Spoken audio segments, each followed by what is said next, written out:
Əziz dostlar, əziz izləyicilər, yenə biz sözümüzə sadiq qalmışıq. Hər həftənin şənbə günü Binəqədi rayon icra hakimiyyətinin bu dırnaqarası gözəl mənzərəsinin qarşısından yayımlarımız davam edir.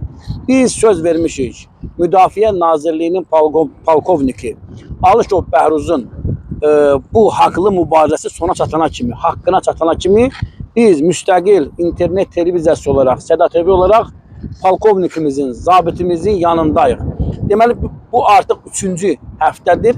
Biz buradan bu məsələ ilə bağlı yayımlar verdik. Ölkənin əksər mətbuat orqanları bu problemi tirajlayıblar. Hərə öz çapında maksimum səviyyədə yayımlayıb və zabitimizə dəstək olublar. İndi maraqlıdır.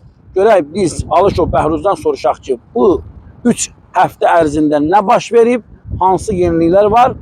Polkovnikin dilindən eşidək. Xoş gördük Bəhruz bəy. Sağ olun Elnur müəllim. Mən hər zamanki kimi yenə də deyirəm, siz bu vətən üçün, bu millət üçün gözəl, dəyərli bir qardaşsınız və cənab Ali Baş Komandanın əmrlərinə, göstərişlərinə sadiq bir həm insan kimi, həm də kanal olaraq. Ona görə də mən sizlə bu haqq davasına çıxmışam. Axıra qədər də mən sizlə davam eləyəcəm. Digər kanallar təşəkkürümü bildirirəm. Çox sağ olsunlar. Digər kanallar da bu məsələni işıqlandırmaq üçün əllərindən gələni elədilər. Mən hər birinə təşəkkürümü bildirirəm. Bizim qazilərimiz də çox canfəşanlıq elədilər bu məsələdə. Hər birinə buradan təşəkkürümü bildirirəm. Məsələ dediyim kimi, mən hər dəfə bir mənə haqsızlıq olan orqan haqqında danışacağım. Bu dəfə də polisin mənə qarşı olan haqsızlığına. Bax, mən bunu kimsə yanlış anlamasın. Mən cənab nazirin, Daxili İşlər Nazirinin işinə heç bir şübhəm yoxdur. Yəni mənim həddim üçün deyil onları araşdırım. Baş polis idarəsinə müraciət eləmişəm. Cavab nə almışsınız? İş araşdırılacaq, şablon sözlər. Şablon sözlər, şablon cavablar. Mənim cavablar çoxdur məndə. Sadəcə olaraq indi burada şərait yoxdur ki, göstərəm. Binəqədi rayon icra hakimiyyətindən nə xəbər var? Bu proseslərlə bağlı. Binəqədi rayon icra hakimiyyətinin birinci müavini heç bir xəbər yoxdur. Mənə zəngzad olunmayıb. Heç bir halda zəng eləməyiblər ki, gəlsinlər görək. Bəlkə mən səhv danışıram. Ay bala, sən düzgün eləmirsən. Heç bir şey demirlər.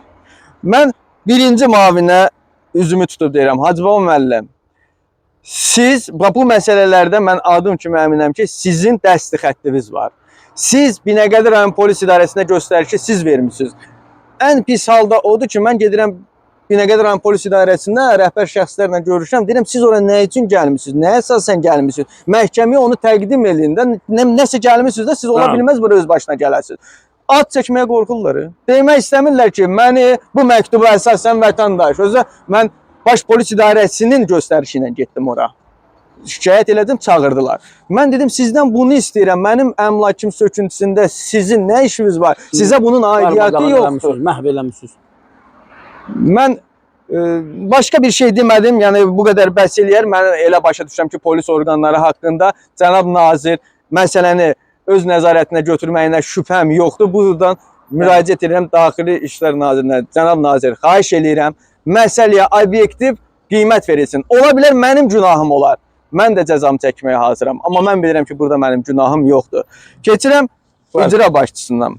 Bu Binəqədi rayon icra hakimiyyəti bu qədər səssiz qalmaqda, susqun qalmaqda səncə səbəb nədir? Niyə bir açıqlama vermirlər? Biz hər dəfə deyirik, qarşı tərəf olaraq Binəqədi rayon icra hakimiyyəti, onun mavini, qardaş çıxın, danışın. Siz də bir əsas gətirin də. Bunu niyə uçutmursunuz? Nə üçün dağıtmırsınız bu boyda əmlakı? Mən elə başa düşürəm ki, bu oyunlarını alırlar ki, biz eləmişik, səhv eləmişik. Amma cəsarət eləyib bunu efirdə deyə bilmirlər. Bir yazı çıxdı qarşıma ki, Bakı şəhərinin 2040-cı ildə baş planına əsasən. Mən açıqlama verim ictimaiyyətə. Baş planın mənə heç bir aidiyyatı yoxdur. Əgər olsaydı, mən şükür Allaha ali təhsilli zabitəm mən qanunlarımızı çox gözəl bilirəm. Qanunları bilməməzlikdə nəysə günahın ola bilər. Amma Binəqədi rayon icra hakimiyyəti qanunları bilə-bilə Konstitusiyanın 29-cu maddəsini, mülkiyyət toxunulmazlığımı bilə-bilə icra eləmir. Bax, mənim üçün çətin olan odur. Və mənim üçün çətin olan odur ki, bu mülkdir. Heç bir şey ola, yəni qazanacaq. Biz yenə də qazanarıq, yenə də tikərik. Amma bir zabiti, Binəqədi rayon icra başçısının birinci mavini o qədər küçümsədi ki, o qədər saymamazlıq elədi ki, gətirib bunu bu həddə çatdırdı. Baxın, mən bir araşdırma elədim Hacı Baba Babayevlə bağlı. 2078 doğumludur. 2002-2003-cü illərdə bildiyim qədər hərbi xidmətdə olub. 2003-cü ildə Hacı Baba müəllim, mən leytenant rütbəsində tağım komandiri vəzifəsində idim. Bəlkə də bizim kimi zabitlər sizlərə vətənə sevgini öyrədib.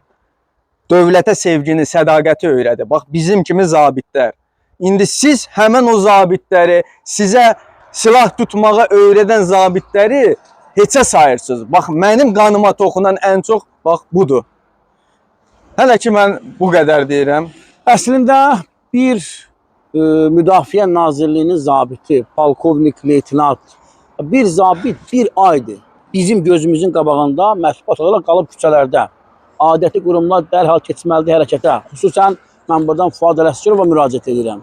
Cənab Prezidentin hüquq mühafizə orqanlarından iş şöbəsinin rəhbərinə dərhal məsələ götürülməlidir nəzarətə və bu ölkənin şərəfli zabiti deyə bunun səsinə səs vermək lazımdır. Səs vermək lazımdır və bu zabiti küçələrdən yığmaq lazımdır. Adam deyir ki, mənim əlimdə sənədim var, mən qanunla mübarizə aparıram. Sən də qarşı tərəf olaraq çıx, qanunla adamın cavabını ver. Yenə yalan danışırsan, şər atırsan, böhtan atırsan. Yenə. Çox üzr istəyərək sözlü kəsirəm. Buyurun. Binəqədi rayonunda məsələn Elçin deyilən bir şəxs var. Kimdən soruşsuz deyəcək. Polisə o göstəriş verir. Bax mənim üçün hətta mən Elçinin şəkilləri Kim burada Elçin? bilinmir kimdir. Yəni baxın. Burada bilmirəm nə işinə baxır, amma polislərə göstəriş verdiyini məndə video yazıları var. Mən onu prokurorluğa təqdim eləmişəm. Prokurorluqda işi aparan şəxslərə mən onu təqdim elədim, video görüntülərini göstərdim, maşının nömrəsini göstərdim, dedim bu kimdir? Məhkəməyə gəldi icranın hüquqşünası. Burada gör nə qədər bir şeylər var. Buna niyə baxmırlar? Gəldi dedi ki, bizim ştatda Elçin adlı bir adam yoxdur. Demədim bu kimdir? Mən dedim ki, bu kimdir? Deyir, ver onu ver prokurorluğa araşdırsın. Mən götürdüm, verdim prokurorluğa. Qardaş bunu çağırın. Deyir, bu bələdiyyənin nə idi? Bələdiyyənin. Deyirəm, bələdiyyə burada nə gəzir? Bələdiyyənin bunun ümumiyyətlə aidiyyatı yoxdur. Yəni çox belə qarışıq məsələ. Mən xahiş edirəm Fuad müəllimdən. Cinayət işi açılsın. Mən sizdən başqa heç nə istəmirəm. Cinayət işinin açılmasını mən xahiş edirəm sizdən. Ki bu məsələdə cinayət işi başlanılsın. Prokurorluğun mən dəfələrlə olduğum işi götürmüşük nəzarətə deyib. Bir ildir deyirlər ki, işi nəzarətə götürmüşük. Bir ildə mənə bir dənə Binəqədi rayon prokurorluğundan çağırıb bir izahat almağını alan olmadı. Niyə alan olmadı? Məlumdur. Binəqədi icrası, Binəqədi prokuroru, Binəqədi polisi. Buna görə məni çağıran yoxdur. Əziz dostlar, yayımızı bəyənin, paylaşın, kanalımıza abunə olun. Sağ olun, sağlıqla qalın. Sağ ol.